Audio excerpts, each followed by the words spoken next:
Assalamualaikum warahmatullahi wabarakatuh. Saya Nafi dan pada video kali ini kita akan membahas tentang penggunaan tanda koma atau aturan-aturan yang berkaitan dengan penggunaan tanda koma tentunya yang didasarkan pada Pedoman Umum Ejaan yang disempurnakan edisi kelima.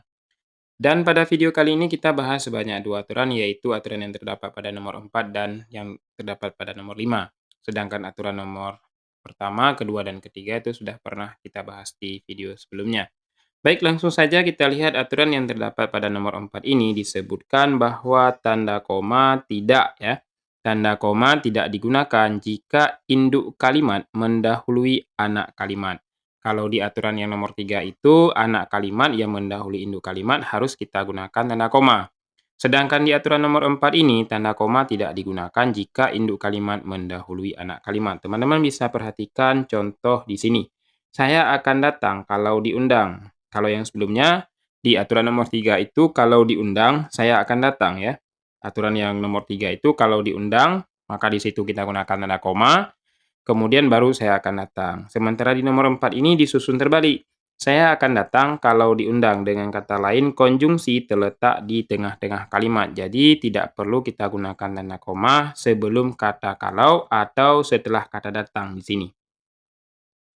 Pertanyaannya, apa sih yang membedakan antara induk kalimat dengan anak kalimat? Kenapa harus jika sebuah induk kalimat mendahului anak kalimat tidak perlu menggunakan tanda koma? Teman-teman, yang dinamakan dengan induk kalimat itu, ciri-cirinya dia tidak bergantung kepada anak kalimat. Dan dia bisa berdiri sendiri. Kenapa bisa demikian? Yang namanya induk kalimat, dia memiliki gagasan. Dia memiliki satu gagasan ya, sehingga dia tidak bergantung kepada anak kalimat. Sedangkan anak kalimat tidak memiliki gagasan, ya. Tidak memiliki gagasan. Dengan kata lain, anak kalimat yang mendahului induk kalimat itu harus ada induk kalimat. Oleh karena untuk membedakan induk kalimat dengan anak kalimat, disitulah kita gunakan tanda koma. Kemudian kita lanjut pada contoh yang kedua, dia mempunyai banyak teman karena baik hati. Oleh karena diletakkan di tengah kalimat, maka tidak perlu kita gunakan tanda koma. Dia mempunyai banyak teman merupakan induk kalimat, sedangkan karena baik hati ini masuk ke ranah anak kalimat. Ya, di sini masuk menjadi anak kalimat. Selanjutnya dia mempunyai banyak teman, ini mengarah kepada induk kalimat.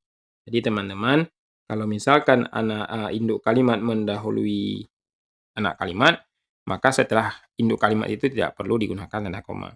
Kita harus banyak membaca buku agar memiliki wawasan yang luas, dan ini contoh yang ketiga. Kemudian di bentuk agar ini merupakan konjungsi yang diletakkan di tengah kalimat. Kita harus banyak membaca buku masuk ke ranah induk kalimat juga.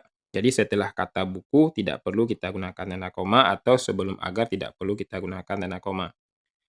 Atau teman-teman bisa perhatikan satu contoh lagi. Saya pergi ke sekolah meskipun hujan deras. Ya, meskipun hujan deras.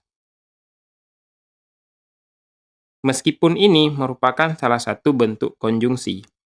Dan apabila konjungsi terletak di tengah kalimat, otomatis saya pergi ke sekolah ini merupakan induk kalimat.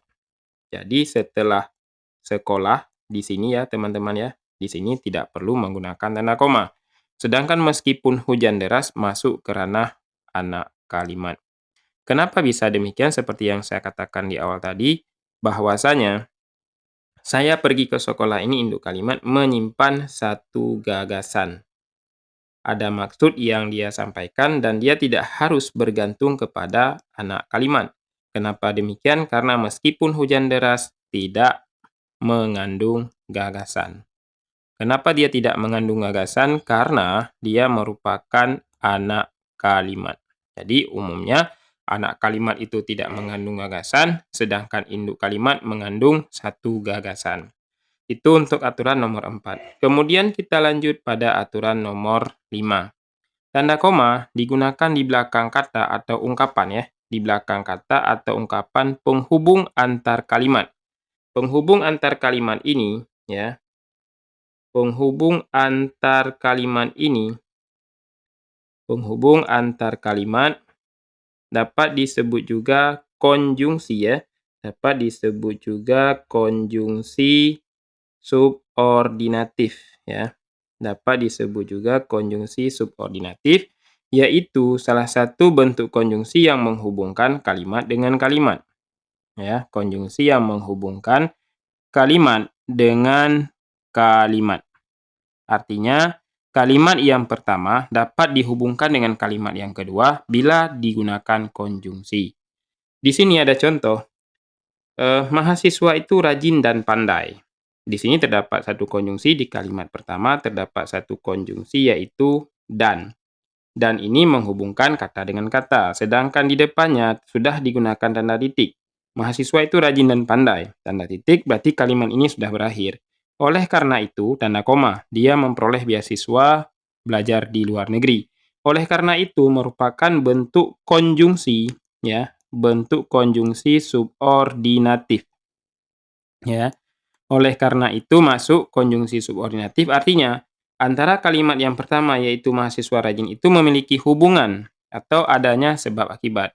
Oleh karena si mahasiswa ini rajin dan pandai ketika dia belajar, sehingga dia mendapatkan beasiswa untuk belajar di luar negeri. Ya. Kemudian contoh yang kedua, anak itu memang rajin membaca sejak kecil. Jadi ada hubungan antara anak itu dengan dia berhasil menjadi penulis terkenal. Ketika dia rajin membaca sejak kecil, maka dia mendapatkan imbalannya menjadi seorang penulis yang terkenal. Kemudian contoh yang ketiga, orang tuanya kurang mampu. Meskipun demikian, nah ini merupakan salah satu bentuk konjungsi subordinatif. Sebagaimana yang tertuang dalam kalimat dalam aturan pada nomor 5 ini, yang masuk ke dalam konjungsi atau penghubung antar kalimat seperti oleh karena itu. Jadi dengan demikian, sehubungan dengan itu, dan meskipun demikian. Selain dari yang tertuang dalam aturan nomor 5 ini, terdapat juga beberapa bentuk konjungsi yang lain yang merupakan dari konjungsi subordinatif. Misalnya, sehubungan dengan itu ya. Sehubungan dengan itu. Tanda koma. Kemudian adapun, kita gunakan lagi tanda koma nanti, dan ini boleh diletakkan di awal kalimat ya. Di awal kalimat, tapi bukan di awal paragraf ya teman-teman ya. Selain dari itu, bisa juga sebaliknya. Setelah kata sebaliknya, kita gunakan lagi tanda koma. Kemudian sebelumnya. Sebelumnya kita gunakan juga tanda koma. Kemudian kita gunakan lagi misalnya namun, tanda koma juga. Kemudian selain dari itu adapun ya. Adapun sudah ada di atas. Kemudian sesudahnya ya teman-teman ya. Sesudahnya. Sesudahnya ini bisa juga kita masukkan ke kategori konjungsi subordinatif. Dan lain-lain mengingat banyaknya jenis bentuk konjungsi subordinatif ini, kita bahas di video yang terpisah, yang khusus membahas tentang jenis-jenis konjungsi. Baik, sampai di sini dulu pembahasan aturan yang berkenaan dengan tanda koma yang terdapat pada nomor 4 dan nomor 5. Semoga video ini bisa memberikan manfaat buat teman-teman semuanya. Jika belum subscribe, di-subscribe dulu untuk memberikan motivasi kepada kami agar dapat terus mengembangkan channel ini.